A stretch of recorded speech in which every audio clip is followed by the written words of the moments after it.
Are you on fentanyl? If you're on fentanyl, just say no. Brush your teeth, nigga. Take care of your teeth if you're on fentanyl. She's hugging your teeth.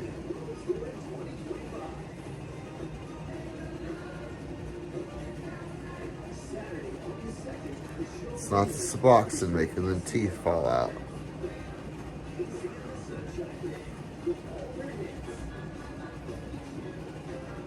La la la la la, sugar, sugar.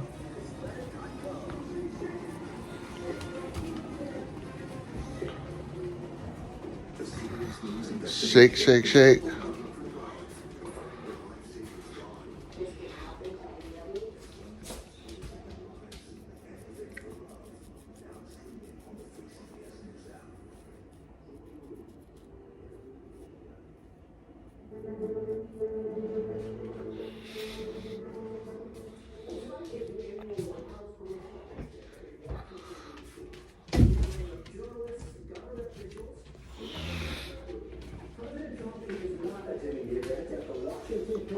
Which is filled with quite a bit of presidential history in its own right. Here's CBS Chief Washington Correspondent Major Garrett.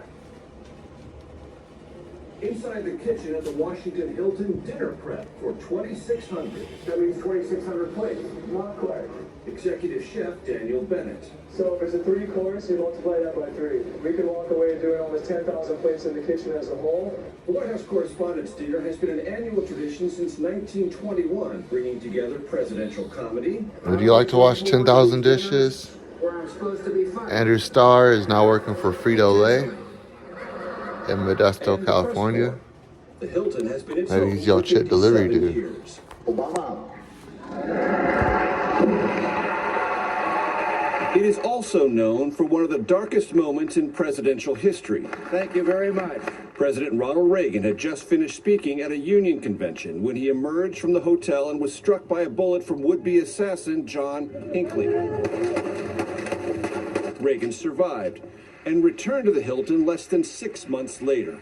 Now there is a plaque that commemorates that attempted assassination. Shortly thereafter, this garage was constructed with a secure door so the presidential limousine enters, the president can exit with absolute security. The garage entrance leads to a long hallway adorned with photos of each president and first lady. And through this door, the president, when he attends the dinner, makes his way to the main ballroom stage here. Oh, God. Every president since Lyndon Johnson has spoken here, often making several trips a year for fundraisers, conferences, and the National Prayer Breakfast. This is a beautiful tradition. When the hotel opened 60 years ago, its double arc design was an architectural anomaly in a staid capital city. A 30,000 square foot ballroom, one of the largest indoor gathering spaces in town, was big enough to hold concerts, the Doors in 1967, Jimi Hendrix a year later. This year, the White House Correspondents' Dinner will look a bit different.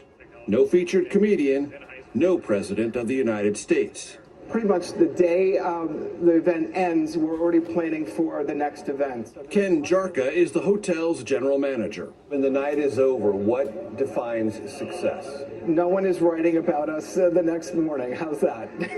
Not easy in a room full of journalists. Major Garrett, CBS News, Washington. Still ahead on the CBS Weekend News. What's billed as North America's largest powwow?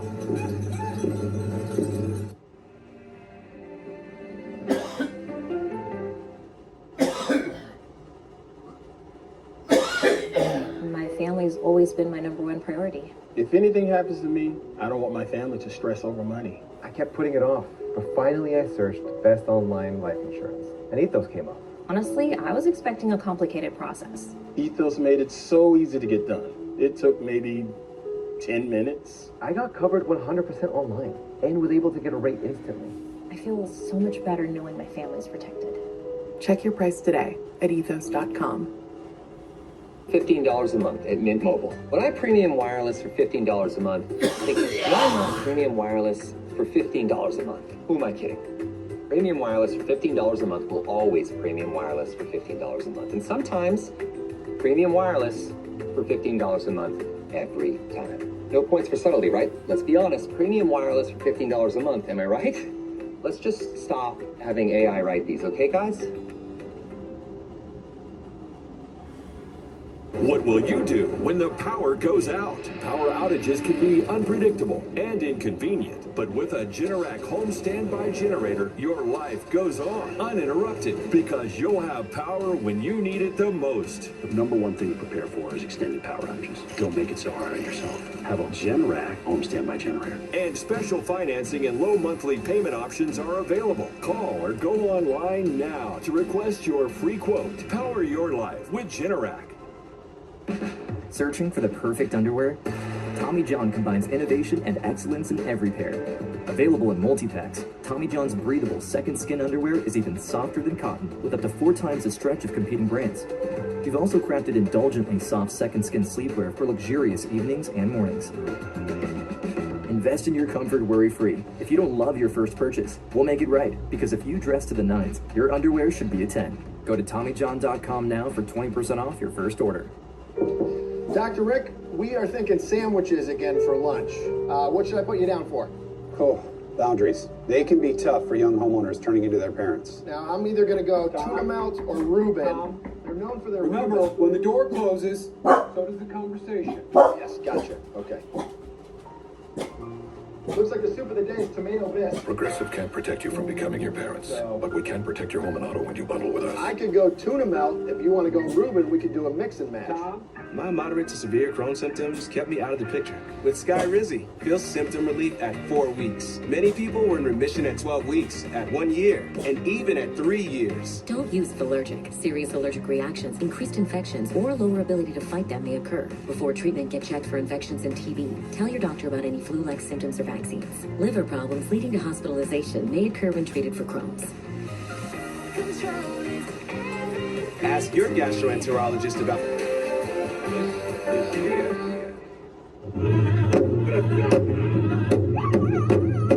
This weekend, thousands are gathered in Albuquerque, New Mexico for what's billed as the largest powwow in North America. More than 3,000 indigenous Native American dancers and musicians representing more than 500 tribes are participating in the Gathering of Nations.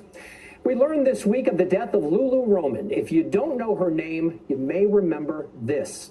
Roman was one of the last surviving members of the country music variety show Hee Haw. She was a comedian turned gospel singer. Roman died in Bellingham, Washington. She was 78 years old. Next on the CBS Weekend News, we reflect on an historic day in Rome. But first, we'll look back at this day in history.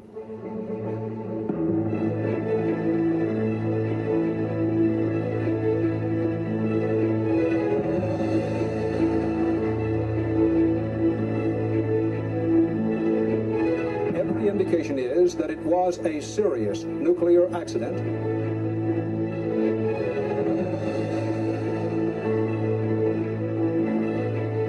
The governor of Vermont today signed a law that is the first of its kind in the nation. It will allow gay couples to form what are called civil unions.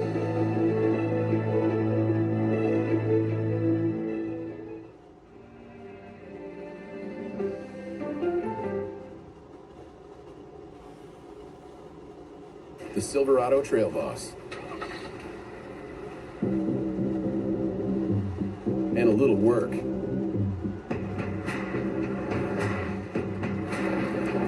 And a little play. And a truck that says no to nothing. And Chevrolet. It's Chevy Truck Month. Well-qualified buyers get 2.9% APR for 72 months on this Silverado. Chevrolet. Together, let's drive. Insurify. At Insurify, we make it easy to cut your car insurance bill in half. Half? How? Just go to Insurify.com and compare dozens of quotes in a few clicks. We cut out the middleman so you can cut your bill in half. We even cut out the phone calls. You can do it all online. I just cut my bill in half. That's Insurify. Compare prices and switch online. Half the bill, twice the... Not having to pay twice as much. Go to Insurify.com and save up to 50% on your car insurance. I'm Jason. And I'm Kelly. And we built our TimberTech deck.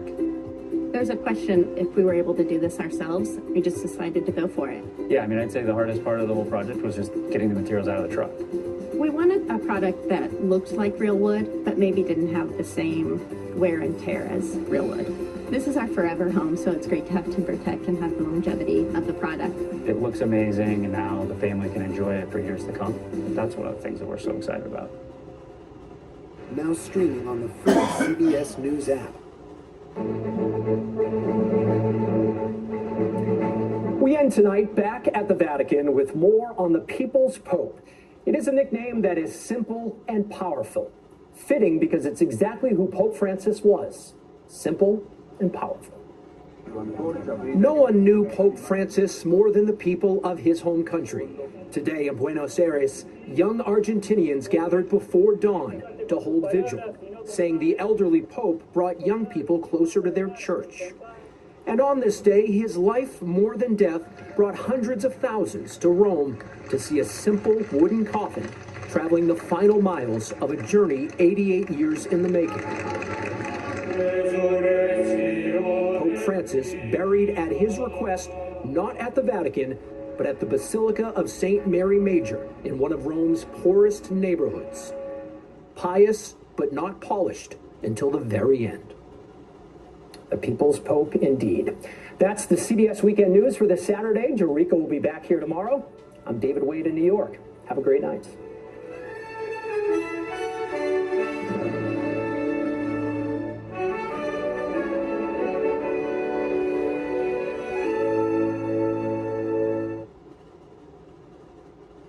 If there's one thing that I can say, there's so many benefits to it, but if you're a skeptic, I can assure you, I'm in the shower every day when I'm using Jolie, and it makes a huge difference. It's just better. Everything feels cleaner. Everything just looks better on my skin, on my body, my face. Everything is just better. Just put it in your shower and shut up. Kidding. Zone Dreamers. In all space and time, where every eventuality lies just out of reach. Four friends find for themselves the true strength of unity. Are you ready? Cars like this are preparing to put on a show at the first annual Matanza Fest. Fun for the whole family with live music, local vendors, a beer garden, and a dance. Celebrate Cinco de Mayo with us May 10th at the Eastern Mexico Fairgrounds. For more information, visit matanzafest.com today.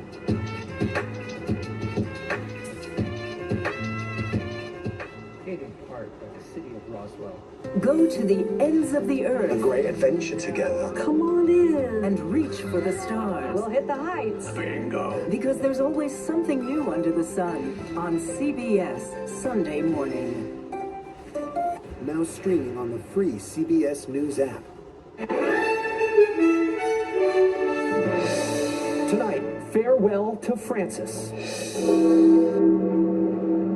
Catholic faithful and world leaders gather in front of St. Peter's Basilica for the Pope's funeral mass. Thousands more fill the streets. I'm John Dickerson in Rome. The Pope who worked to bring his church into the streets fills them with the faithful who bid him farewell. Loud applause for President Zelensky of Ukraine. Wow. This face-to-face happening against a backdrop of geopolitical turmoil and war. Now, the shift to the future. What's next for the Roman Catholic Church? I'm Chris Lipsey in Rome, where these crowds for Pope Francis's funeral may say something about who his successor will be. Deadly explosion. A massive blast hits an Iranian port. Plus, storms thundering across the plains. Andrew Kozak with the forecast and the intensifying threat ahead. And later, the White House Correspondents' Dinner. This year, no president, but one tradition lives on. The hotel that has played host to history for decades. Major Garrett takes us inside. Obama.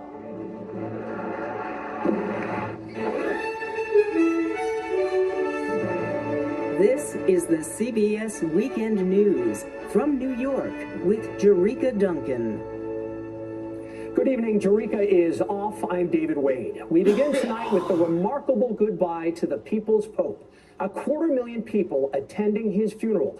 St. Peter's Square bursting with 12 reigning monarchs and 54 heads of state alongside refugees and the homeless. President Trump was there sitting up front. Ukraine's President Zelensky arriving to applause. And while death silenced Pope Francis, crowds cheered as his coffin crossed the city on its final journey. CBS Evening News co-anchor John Dickerson witnessed it all. John, good evening. The heir to St. Peter has been laid to rest in the city of Peter on a day meant not to close his life, but to extend his message through simplicity, openness, and the gospel still moving among the people. From above, the crowd in St. Peter's Square looked like game pieces stored in a box. Row after row of cardinals in red, priests and dignitaries in black.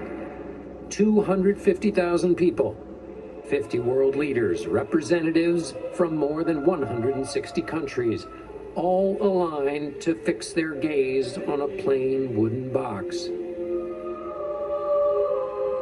The simple coffin, chosen by Pope Francis himself, became the day's central symbol. A ceremony shaped to strip back the ornate rituals of papal burial, just as Francis had tried to strip back the office itself, restoring it to a pastoral priesthood.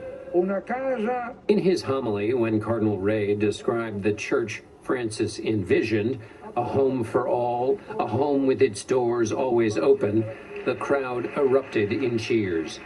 They continued to cheer references to Francis's love for immigrants, for inclusiveness, for peace. It almost felt as if they were trying to send a message to influence the cardinals who will soon choose the next pope. That's conjecture, of course, but it was a day rich in symbols. The sky was so clear it seemed to offer an uninterrupted line of sight to heaven. The wind blew the pages of the gospel left open on Francis's coffin, the word of God still moving.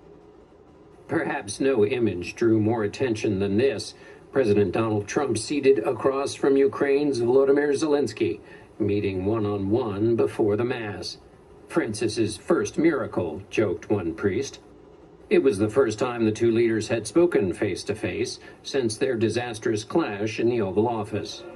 When the ceremony ended, the cardinals followed the coffin into St. Peter's, one of them destined to follow Francis himself. The Pope left them behind. His coffin traveled through Rome's streets, past citizens gathering for a final goodbye to the Bishop of Rome. As he instructed, he was buried at the Basilica of St. Mary Major. Simply, in his own words, the tomb must be in the earth. Simple, without particular decoration. John, such a powerful day. You've been a witness to history here. What has struck you most about what you've seen? Well, David, the Pope's role as a moral leader was on full display with all of those world leaders in attendance. Even in death, people were ascribing his ability to kickstart peace negotiations between Donald Trump and Volodymyr Zelensky. But what struck me in reporting here is the intimate nature of the Pope's moral role in people's lives, day to day. People who felt seen, who were drawn here by something he ignited in them, which is the smallest, most intimate, but yet very powerful moral force. John Dickerson, thank you. So now begins the traditional 9 days of mourning and the intricate process of electing a new pope. It's also a time of transition for the church and its followers. CBS's Chris Livesay in Rome has the story. Good evening, David. Well, there was no advocate for the marginalized more visible than Pope Francis. And today's funeral and its turnout offer clues as to who the next pope may be and if Pope Francis's causes will remain a priority.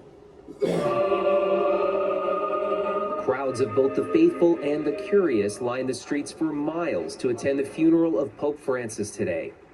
I'm standing in St. Peter's Square, cheek by jowl, with hundreds of thousands of people from all over the world paying their respects to Pope Francis. But as large as the crowds may be, they've been bigger, says Vatican expert Frank Rocca. So it's a lot of people, there's no question about it. Very few leaders would draw that kind of thing, but it's just the benchmark. John Paul said that this is nowhere challenging that record. John Paul II was seen as a victor over communism in the fall of the Soviet Union. In 2005, an estimated 4 million people came to Rome for that funeral, one of the largest gatherings of mourners in history. Then, weeks later at the conclave to elect his successor, cardinals chose Benedict XVI, the right-hand man of John Paul II. Certainly every conclave is a referendum on continuity or change. Francis at this moment is on the political losing side. The causes that he espoused, defense of advocacy for migrants, care for the environment, for the poor, these sorts of things are not fashionable right now. Especially on the political right in the U.S. In 2016, during the U.S. presidential campaign, Francis sparred with them on mass immigration when he said, "A person who thinks only about building walls is not Christian." Then candidate Donald Trump fired back. For a religious leader to question a person's faith is disgraceful. And just last week, hours after Pope Francis died, Representative Marjorie Taylor Greene posted on X, "Evil is being defeated by the hand of God." She's since taken the comment down, but Francis's detractors remain. Francis was well liked, but maybe his support was a bit shallower than we thought. The coming conclave will reveal how deep that support was internally, and whether the church follows the path Francis charted or leaves it behind. Now, despite their differences, this was Trump's very first international trip here to Rome for Pope Francis's funeral. And before coming here, he called Pope Francis, David, a good man and, quote, a fantastic kind of guy. Chris Livesay in Rome, thank you. And tonight, President Trump is back in the United States. Air Force One arriving at Newark International Airport. The president now at his golf club in Bedminster. CBS's Torian Small is in nearby Bridgewater, New Jersey. And Torian, the meeting at the Vatican between Presidents Trump and Zelensky capturing the world's attention. What more can you tell us? Good evening, David. It's an apparent shift in language from Donald Trump on Russian President Vladimir Putin. Right after his meeting with Zelensky, he cast doubt on whether Putin wants to stop this war, writing in a post on social media, quote, "There was no reason for Putin to be shooting missiles into civilian areas, cities, and towns over the last few days, David." And Torian, there's some new controversy tonight over the president's deportation actions. Right, the Trump administration is defending sending a 2-year-old U.S. citizen to Honduras amid concerns from a federal judge. In an order issued Friday, U.S. District Judge Terry Doty scheduled a hearing next month in the case, saying he had a, quote, strong suspicion the government just deported a U.S. citizen with no meaningful process. The spokesperson for the Department of Homeland Security said the mother of the toddler made the decision to keep her and her 11-year-old sister in her custody during her deportation, despite pleas from her father to keep the children. This as protests broke out in Milwaukee following the arrest of a Wisconsin judge for allegedly obstructing an immigration arrest on Friday. U.S. officials allege County Circuit Judge Hannah Dugan tried to help a Mexican national evade ICE by allowing him to exit her court through a jury door last week. Wisconsin Governor Tony Evers, in a statement, accused the Trump administration of, quote, threatening to impeach or remove judges who do not rule in their favor. FBI Director Kash Patel posted a picture of the judge's arrest with the caption, "No one is above the law." David. A lot going on. Torian Small, thank you. Tonight, Iran is fighting flames from a massive and deadly explosion. It happened at the country's largest commercial port and was heard from more than 40 miles away. At least 14 people have been killed, 750 others